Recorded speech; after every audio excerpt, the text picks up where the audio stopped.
ಎಲ್ರಿಗೂ ನಮಸ್ಕಾರ. ನಮ್ಮ ಅಡುಗೆ ಚಾನೆಲ್ಗೆ ಸ್ವಾಗತ. ಇವತ್ತಿನ ವಿಶೇಷ ಸಿಹಿ ರೆಸಿಪಿ ಗರ್ಗರಿಯಾಗಿರ ಸಜ್ಜಪ್ಪ. ಹೇಳಿರೋ ರೀತಿಯಲ್ಲಿ ಮಾಡಿ ಪ್ರಪೋರ್ಷನ್ ಫಾಲೋ ಮಾಡಿ. ಮಾಡಿದ ನಂತರ 1 ತಿಂಗಳಾದ್ರೂ ಕೂಡ ಮೆತ್ತಗಾಗಲ್ಲ, ಗರ್ಗರಿಯಾಗೇ ಇರುತ್ತೆ, ಕ್ರಿಸ್ಪಿ ಆಗಿರುತ್ತೆ, ತುಂಬಾನೇ ಟೇಸ್ಟಿಯಾಗಿ ಕೂಡ ಇರುತ್ತೆ. ಟೇಸ್ಟ್ ಮಾಡಿದ್ಮೇಲೆ ತಿಂದ ಮೇಲೆ ವಾಯ್ಸ್ ಓವರ್ನ ಕೊಟ್ಟಿದ್ದೀನಿ. ಮೊದಲನೇ ಸ್ಟೆಪ್ ಅಲ್ಲಿ ಕಣ್ಕನ ರೆಡಿ ಮಾಡ್ಕೋಬೇಕು. 1 ಬಟ್ಲಷ್ಟು ಚಿರೋಟಿ ರವೆ ಅಥವಾ ಸಣ್ಣ ರವೆ. ಮನೆಯಲ್ಲಿ ಚಿರೋಟಿ ರವೆ ಇಲ್ಲ ಅಂದ್ರೆ ಉಪ್ಪಿಟ್ಟು ರವೆ ಇದ್ರೆ ಅದನ್ನ ಚೆನ್ನಾಗಿ ನುಣ್ಣಗೆ ಪುಡಿ ಮಾಡಿ ಕೂಡ ಉಪಯೋಗ ಮಾಡಬಹುದು. ಅದೇ ಬಟ್ಲಲ್ಲಿ ಅರ್ಧ ಬಟ್ಲಷ್ಟು ಮೈದಾ ಹಿಟ್ಟು. ಮೈದಾ ಹಿಟ್ಟನ್ನ ಹಾಕೊಳ್ಳೋದ್ರಿಂದ ಹಿಟ್ಟು ಚೆನ್ನಾಗಿ ಹೊಂದುತ್ತೆ. ಚಿಟಕಿಯಷ್ಟು ಉಪ್ಪು, ಸಪ್ಪೆ ಇಲ್ಲದೆ ಇರ್ಲಿ ಅಂತ ಚೆನ್ನಾಗಿ ಕಲಿಸ್ಕೋಬೇಕು ಒಂದ್ಸಲ. ಇದು ಕಾಯಿಸ್ಕೊಂಡಿರೋ ಎಣ್ಣೆ ಸುಮಾರು 2 ರಿಂದ 3 ಟೇಬಲ್ ಸ್ಪೂನ್ ಅಷ್ಟು. ಬಿಸಿ ಎಣ್ಣೆನ ಸ್ವಲ್ಪ ಹಾಕೊಳ್ಳೋದ್ರಿಂದ ಸಜ್ಜಪ್ಪ ಗರ್ಗರಿಯಾಗಿ ಬರುತ್ತೆ. ಮಾಡಿದ ನಂತರ ಮುಖ್ಯವಾಗಿ ಮೆತ್ತಗಾಗಲ್ಲ. ಬಿಸಿ ಎಣ್ಣೆ ಹಾಕಿದ್ಮೇಲೆ ತಕ್ಷಣನೇ ಕೈ ಹಾಕಿ ಕಲ್ಸಕ್ ಹೋಗ್ಬೇಡಿ, ಬಿಸಿ ಇರುತ್ತೆ. ಸ್ಪೂನಲ್ಲಿ ಚೆನ್ನಾಗಿ ಕಲಿಸ್ಕೋಬೇಕು. ಮೊದಲು 3 ಟೇಬಲ್ ಸ್ಪೂನ್ ಅಷ್ಟು ದೊಡ್ಡ ಚಮಚದಲ್ಲಿ 3 ಚಮಚದಷ್ಟು ಎಣ್ಣೆನ ಉಪಯೋಗ ಮಾಡಿದ್ದೆ. ಈಗ ಸ್ವಲ್ಪ ನೀರು ಹಾಕೊಳ್ತಾ ಹಿಟ್ಟನ್ನ ಕಲಿಸ್ಕೋಬೇಕು.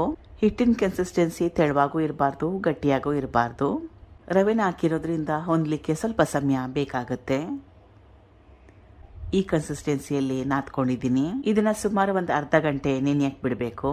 ಸಮಯ ಇದ್ರೆ 1 ಅವರ್ ಅಥವಾ 2 ಅವರ್ ನೆನೆ ಹಾಕ್ಬೋದು. ಸಮಯ ಇಲ್ವೇ ಇಲ್ಲ ಅಂದ್ರೆ ಅರ್ಧ ಗಂಟೆ ನೆನೆ ಹಾಕಿದ್ರೆ ಸಾಕಾಗುತ್ತೆ. ಹಿಟ್ಟು ನೆನೆಯಷ್ಟರಲ್ಲಿ ಹೂರ್ಣನ ರೆಡಿ ಮಾಡ್ಕೊಳ್ಳೋಣ. ಬಾಣಲೆ ಇಟ್ಕೊಂಡಿದ್ದೀನಿ. ಅರ್ಧ ಬಟ್ಲಷ್ಟು ಬೆಲ್ಲ.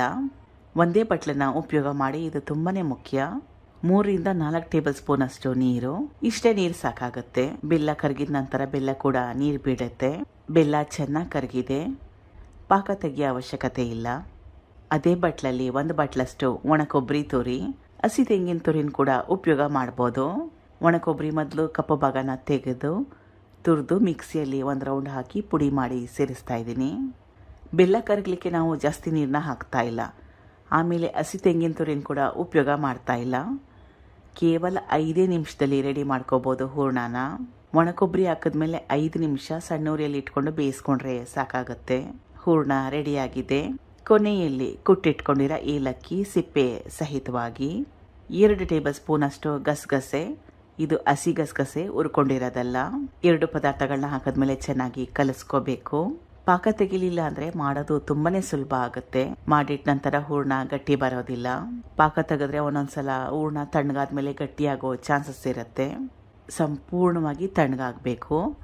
ಬೇಗನೆ ತಣ್ಣಗಾಗ್ಬೇಕನ್ನಂಗಿದ್ರೆ ಫ್ಯಾನ್ ಕೆಳಗಿಡಿ, ಜೋರಾಗಿ ಹಾಕಿ, ಬೇಗ ತಣ್ಣಗಾಗೋಗುತ್ತೆ. ಹೂರ್ಣ ತಣ್ಣಗಾಗಿದೆ. ತಣ್ಣಗಾದ್ಮೇಲೆ ಕೂಡ ಗಟ್ಟಿ ಬಂದಿಲ್ಲ, ಇಷ್ಟು ಮೃದುವಾಗಿದೆ. ಇದೇ ಕನ್ಸಿಸ್ಟೆನ್ಸಿಯಲ್ಲಿ ಇದ್ರೆ ಒಳ್ಳೇದು. ಸಣ್ಣ ಸಣ್ಣ ಉಂಡೆಗಳನ್ನ ಮಾಡ್ಕೋಬೇಕು, ಲಿಂಬೆಹಣ್ಣು ಸೈಜಲ್ಲಿ. ಮಿಕ್ಕಿರೋ ಹೂರಣದಲ್ಲಿ ಇದೇ ರೀತಿಯಾಗಿ ಉಂಡೆಗಳನ್ನ ಮಾಡ್ಕೋಬೇಕು. ಕಣ್ಕ ಕೂಡ ಸುಮಾರು 1 ಅರ್ಧ ಗಂಟೆ ಚೆನ್ನಾಗಿ ನೆಂದಿದ್ದಾಗಿದೆ. ಮತ್ತೊಮ್ಮೆ ಸುಮಾರು 2 ರಿಂದ 3 ನಿಮಿಷ ಚೆನ್ನಾಗಿ ನಾದ್ಕೋಬೇಕು. ಇದು ಫೈನಲ್ ಕನ್ಸಿಸ್ಟೆನ್ಸಿ. ಮುಂದಿನ ಸ್ಟೆಪ್ಪು ಸಜ್ಜಪ್ಪಗಳನ್ನ ಮಾಡ್ಕೊಳ್ಳೋದು. ಪ್ಲಾಸ್ಟಿಕ್ ಕವರ್ ಮೇಲೆ ಮಾಡ್ತಾ ಇದ್ದೀನಿ. ಬಾಳೆ ಎಲೆ ಅಥವಾ ಹೋಳ್ಗೆ ಶೀಟ್ ಅಂತ ಬರುತ್ತಲ್ಲ, ಅದ್ರ ಮೇಲೆ ಕೂಡ ಮಾಡ್ಕೋಬೋದು, ಮಣೆ ಮೇಲೆ ಮಾಡ್ಕೋಬೋದು. ಹಿಟ್ಟಿಗೆ ಕೈ ಹಾಕಕ್ಕೆ ಮುಂಚೆ ಸ್ವಲ್ಪ ಎಣ್ಣೆನ ಕೈಗೆ ಹಚ್ಕೋಬೇಕು. ಪ್ಲಾಸ್ಟಿಕ್ ಕವರ್ ಮೇಲೆ ಕೂಡ ಮಾಡ್ಕೊಳಕ್ ಮುಂಚೆ ಸ್ವಲ್ಪ ಎಣ್ಣೆನ ಸವರ್ಕೊಂಡ್ರೆ ಒಳ್ಳೇದು, ಅಂಟ್ಕೊಳ್ಳಲ್ಲ. ಸ್ವಲ್ಪ ಹರಡ್ಕೋಬೇಕು. ಅದ್ರ ಮೇಲೆ ಹೂರ್ಣದ ಉಂಡೆ ಎಲ್ಲ ಭಾಗಗಳಿಂದ ಕವರ್ ಮಾಡಬೇಕು, ಮುಚ್ಚಬೇಕು. ಹೋಳಿಗೆಗೆಲ್ಲ ಯಾವ ರೀತಿ ಮಾಡ್ತೀವಲ್ಲ ಅದೇ ರೀತಿ ಹಗುರವಾಗಿ ಸ್ಪ್ರೆಡ್ ಮಾಡಬೇಕು. ನಿಮಗೆ ಯಾವ ಸೈಜ್ ಬೇಕು, ಚಿಕ್ಕದು ಬೇಕಾ ದೊಡ್ಡದು ಬೇಕಾ, ನಿಮ್ಗೆ ಯಾವ ರೀತಿ ಇಷ್ಟ ಆ ರೀತಿಯಾಗಿ ಮಾಡ್ಕೊಳ್ಳಿ.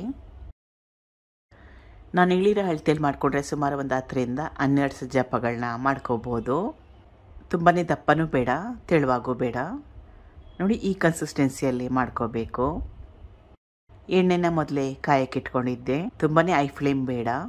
ಐ ಫ್ಲೇಮ್ ಇಟ್ಕೊಳ್ಳೋದ್ರಿಂದ ಬಣ್ಣ ಏನೋ ಚೆನ್ನಾಗಿ ಬರುತ್ತೆ, ಆದರೆ ಕ್ರಿಸ್ಪಿಯಾಗಿ ಬರೋದಿಲ್ಲ, ಒಳಗಡೆ ಚೆನ್ನಾಗಿ ಬೆಂದಿರೋದಿಲ್ಲ. ಫ್ಲೇಮ್ನ ಸ್ವಲ್ಪ ಅಡ್ಜಸ್ಟ್ ಮಾಡ್ಕೋಬೇಕು. ಸ್ವಲ್ಪ ಉರಿ ಜಾಸ್ತಿ ಆಯಿತು ಅನ್ಸಿದ್ರೆ ಫ್ಲೇಮ್ನ ಸ್ವಲ್ಪ ಕಡಿಮೆ ಮಾಡ್ಕೊಳ್ಳಿ. ಎಣ್ಣೆಗೆ ಹಾಕಿದ ನಂತರ ಸುಮಾರು 1 ನಿಮಿಷ ಆದಮೇಲೆ ತಾನಾಗಿ ಮೇಲ್ ಬರುತ್ತೆ. ಆವಾಗ ತಿರುವಾಕಬೇಕು. ಭಾರ ಇರುತ್ತೆ, ಅದಕ್ಕೋಸ್ಕರ ಬೇರೆ ಸ್ಪೂನ್ ಸಹಾಯದಿಂದ ತಿರುವಾಕೋಬೇಕು, ಇಲ್ಲಾಂದರೆ ಎಣ್ಣೆ ಸಿಡಿಯುತ್ತೆ. ಮೀಡಿಯಂ ಫ್ಲೇಮ್ಗಿಂತಲೂ ಸ್ವಲ್ಪ ಕಡಿಮೆ ಇಟ್ಕೋಬೇಕು. ನಿಧಾನವಾಗಿ ಬೇಯಿಸ್ಕೋಬೇಕು. 2 ಕಡೆ ಚೆನ್ನಾಗಿ ಬೇಯಿಸ್ಕೋಬೇಕು. ಸಮೋಸ ಕಲರ್ ಬರುತ್ತಲ್ಲ ಆ ರೀತಿ ಬರೋವರೆಗೂ ಬೇಯಿಸ್ಕೋಬೇಕು. ಒಂದಾಗಲಿಕ್ಕೆ ಸುಮಾರು 2 ರಿಂದ 3 ನಿಮಿಷ ಬೇಕಾಗುತ್ತೆ. ಇದಾಗಿದೆ. ಈಗ ಮಿಕ್ಕಿರೋದಕ್ಕೆ ಸೇಮ್ ಪ್ರೊಸೆಸ್ನ ಫಾಲೋ ಮಾಡಿ. ಗರ್ಗರಿಯಾಗಿರೋ ಸಜ್ಜಪ್ಪ ರೆಡಿಯಾಗಿದೆ. ಎಷ್ಟು ಕ್ರಿಸ್ಪಿ ಇದೆ ನೋಡಿ. ಮಾಡಿದ್ಮೇಲೆ ಏರ್ಟೈಟ್ ಕಂಟೈನರ್ ಅಲ್ಲಿ ಹಾಕಿ ಸ್ಟೋರ್ ಮಾಡಬಹುದು. ಎಷ್ಟು ದಿವಸ ಇಟ್ಟರು ಕೂಡ ಮೆತ್ತಗಾಗೋದಿಲ್ಲ. ನಿಮ್ಗೆ ಯಾವ ಹಬ್ಬಕ್ಕೆ ಇಷ್ಟ ಅವಾಗ ಮಾಡ್ಕೊಂಡು ತಿನ್ಬೋದು. Thank you for watching. ಧನ್ಯವಾದಗಳು.